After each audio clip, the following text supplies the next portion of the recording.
হরে কৃষ্ণ। আজ 29শে চৈত্র 1432 ও 13ই এপ্রিল 2026। একাদশী বরুথিনী ও নীলের উপবাস। এই পবিত্র দিনে আমি ভাগবতম পাঠ করছি। আজ আমি পাঠ করছি শ্রীমদ্ ভাগবতমের চতুর্থ স্কন্দ দ্বিতীয় ভাগ পঞ্চবিংশতি অধ্যায় রাজা পুরঞ্জনের কাহিনীর শ্লোক 47 থেকে 51। হরে কৃষ্ণ কৃষ্ণ কৃষ্ণ হরে হরে, হরে রাম রাম রাম হরে হরে। শ্লোক 47। খদ্যোতাবির্মুখী চ প্রাগ্দ্বারাবেকত্র নির্মিতে বিভ্রাজিতং জনপদং জাতিতাভ্যাং দুমৎসক।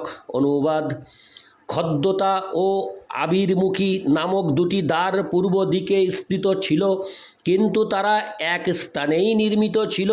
এই দুটি দ্বার দিয়ে রাজা তার বন্ধু দুমানের সঙ্গে বিভ্রাজিত নামক নগরীতে যেতেন।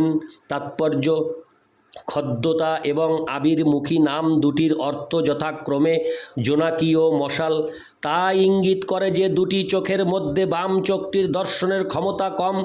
যদিও দুটি চোখ একই স্থানে নির্মিত হয়েছে, তবুও একটি দর্শন ক্ষমতা অন্যটির থেকে অধিক। হরে কৃষ্ণ। তবুও একটি দর্শন ক্ষমতা অন্যটির থেকে অধিক। রাজা বা জীব যথাযথভাবে বস্তুসমূহ দর্শন করার জন্য এই দুটি দ্বার ব্যবহার করেন, কিন্তু দুমান নামক তার বন্ধু যদি তার সঙ্গে না থাকেন, তাহলে তিনি যথাযথভাবে দর্শন করতে পারেন না। এই বন্ধুটি হচ্ছেন সূর্য। দুটি চক্ষু যদিও এক স্থানে অবস্থিত, তবুও সূর্যকিরণ ব্যতীত তাদের দর্শন করার ক্ষমতা নেই। বিভ্রাজিতং জনপদম, কেউ যদি স্পষ্টভাবে বিভ্রাজিতম কোনো কিছু দর্শন করতে চায়, তাহলে তাকে অবশ্যই দুটি চক্ষু এবং তার বন্ধু সূর্যকিরণের সহায়তায় তা দর্শন করতে হয়। প্রতিটি ব্যক্তি তার শরীরের রাজা, কারণ সে তার ইচ্ছা অনুসারে বিভিন্ন দ্বার ব্যবহার করে। যদিও মানুষ তার দেখার অথবা শোনার ক্ষমতার গর্বে অত্যন্ত গর্বিত, তবুও সে প্রকৃতির সাহায্যের উপর নির্ভরশীল। ইতি শ্লোক 47। শ্লোক 48। নলিনী নালিনী চ প্রাগ্দ্বারাবেকত্র নির্মিতে অবুধোত শকস্তাভ্যাং বিষয়ং জাতি সৌরভম। অনুবাদ: তেমনি পূর্ব দিকে নলিনী ও নালিনী নামক আরও দুটি দ্বার রয়েছে এবং তারাও এক স্থানে নির্মিত হয়েছে। এই দ্বার দুটি দিয়ে রাজা অবধূত নামক তার বন্ধুর সঙ্গে সৌরভ নামক নগরীতে গমন করতেন। তাৎপর্য: নলিনী এবং নালিনী নামক দ্বার হচ্ছে দুটি নাসারন্ধ্র। জীব এই দুটি দ্বার ব্যবহার করেন বিভিন্ন অবধূত বা বায়ুর সহযোগিতায়, যা হচ্ছে নিঃশ্বাস প্রশ্বাসের ক্রিয়া। এই দুটি দ্বার দিয়ে জীব সৌরভ নামক নগরীতে গমন করেন, অর্থাৎ নাসিকা তার সখা বায়ুর সহযোগিতায় এই জড়জগতে বিভিন্ন সৌরভ উপভোগ করে। নলিনী ও নালিনী হচ্ছে নাসিকার নালী, যার মাধ্যমে জীব নিঃশ্বাস ও প্রশ্বাসের ক্রিয়া সম্পাদন করে এবং সৌরভ গ্রহণের আনন্দ আস্বাদন করে। ইতি শ্লোক 48। শ্লোক 49।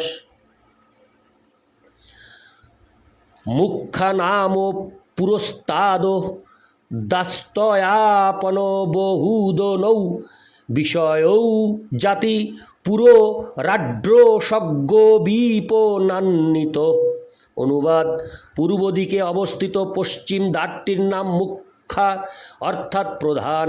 এই দ্বার দিয়ে তিনি রসজ্ঞ ও বিপন নামক তার দুই বন্ধুর সঙ্গে বহুদন ও আপন নামক দুটি স্থানে গমন করতেন।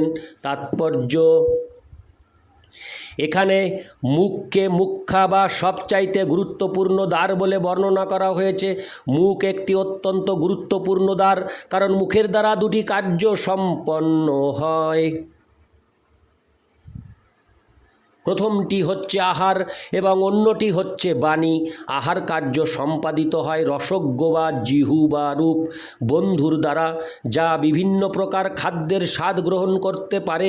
কথা বলার জন্য জিহ্বার ব্যবহার হয় এবং সে হয় জড় ইন্দ্রিয় সুখ ভোগের বিষয় অথবা বৈদিক জ্ঞানের বিষয়ে কথা বলতে পারে। এখানে অবশ্য জড় ইন্দ্রিয় সুখের উপর জোর দেওয়া হয়েছে, তাই রসজ্ঞ শব্দটি ব্যবহার করা হয়েছে। ইতি শ্লোক 49, শ্লোক 50। পিতৃহুর্নৃপ পূর্যা দ্বার দক্ষিণেন পুরঞ্জন রাষ্ট্রং দক্ষিণ পঞ্চালং জাতি শ্রুতধরান্বিত। অনুবাদ: সেই নগরীর দক্ষিণ দিকের দ্বারটির নাম পিতৃহু এবং সেই দ্বার দিয়ে রাজা পুরঞ্জন তার বন্ধু শ্রুতধরের সঙ্গে দক্ষিণ পাঞ্চাল নামক নগরীতে গমন করতেন। তাৎপর্য: দক্ষিণ কর্ণের ব্যবহার হয় কর্মকাণ্ডীয় বা সকাম কর্মের জন্য। মানুষ যতক্ষণ পর্যন্ত জড়সুখ উপভোগে আসক্ত থাকে ততক্ষণ সে তার দক্ষিণ কর্ণ দিয়ে শ্রবণ করে এবং পিতৃ আদি উচ্চতর লোকে উন্নীত হওয়ার জন্য তার 5টি ইন্দ্রিয়ের ব্যবহার করে। তাই এখানে দক্ষিণ কর্ণকে পিতৃহুদ্বার বলে বর্ণনা করা হয়েছে। ইতি শ্লোক 50, শ্লোক 51। দেবহুর্নাম পূর্যাদাহ উত্তরেণ পুরঞ্জন রাষ্ট্র মুত্তরো পঞ্চালং জাতি শ্রুতধরান্বিত। অনুবাদ: উত্তর দিকে ছিল দেবহু নামক দ্বার। সেই দ্বার দিয়ে রাজা পুরঞ্জন তার সখা শ্রুতধরের সঙ্গে উত্তর পাঞ্চাল নামক স্থানে গমন করতেন। তাৎপর্য: দুটি কান দেহের উত্তর ও দক্ষিণ দিকে অবস্থিত। দক্ষিণ দিকের কানটি অত্যন্ত প্রবল এবং তা সর্বদা ইন্দ্রিয় সুখভোগের বিষয় সম্বন্ধে শ্রবণ করতে অত্যন্ত আগ্রহী। উত্তর দিকের দ্বারটি কিন্তু ব্যবহার করা হয় চিৎ জগতে উন্নীত হওয়ার উদ্দেশ্যে শ্রী গুরুদেবের কাছ থেকে দীক্ষা গ্রহণ করার জন্য। দক্ষিণ দিকস্থ দক্ষিণ কর্ণটিকে বলা হয় পিতৃহু, যা ইঙ্গিত করে যে তা পিতৃলোক নামক উচ্চতর লোক প্রাপ্ত হওয়ার জন্য ব্যবহার করা হয়। কিন্তু দেবহু নামক বাম কর্ণটির ব্যবহার হয় তার থেকেও উচ্চতর লোক, যথা মহরলোক, তপলোক, ব্রহ্মলোক, এমনকি তার থেকেও উচ্চতর চিৎ জগতে উন্নীত হওয়ার জন্য, যেখানে জীব নিত্যকালের জন্য অবস্থান করতে পারে। সেই কথা ভগবদ্গীতায় 9:25 বিশ্লেষণ করা হয়েছে।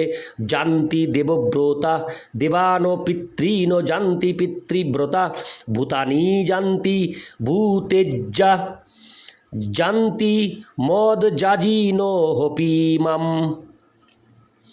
যারা দেবদেবীদের পূজা করে তারা সেই দেবদেবীদের লোকে জন্মগ্রহণ করবে। যারা ভূত প্রেতের পূজা করে তারা তাদের লোকে জন্মগ্রহণ করবে। যারা পিতৃদের পূজা করে তারা পিতৃলোকে গমন করবে। আর যারা আমার আরাধনা করে তারা আমার লোক প্রাপ্ত হয়ে আমার সঙ্গে বাস করবে। যারা এই গ্রহলোকে সুখী হতে চায় এবং মৃত্যুর পরেও সুখ ভোগ করতে আগ্রহান্বিত, তারা সাধারণত পিতৃলোকে উন্নীত হতে চায়। সেই সমস্ত মানুষেরা বৈদিক নির্দেশ শ্রবণ করার জন্য তাদের দক্ষিণ কর্ণ ব্যবহার করতে পারে। কিন্তু যারা তপলোক, ব্রহ্মলোক, বৈকুণ্ঠলোক অথবা কৃষ্ণলোকে যেতে চায় তারা সেই সমস্ত লোকে উন্নীত হওয়ার জন্য শ্রী গুরুদেবের কাছ থেকে দীক্ষা গ্রহণ করতে পারে। ইতি শ্লোক 51। হরে কৃষ্ণ কৃষ্ণ কৃষ্ণ হরে হরে, হরে রাম রাম রাম হরে হরে, হরে কৃষ্ণ।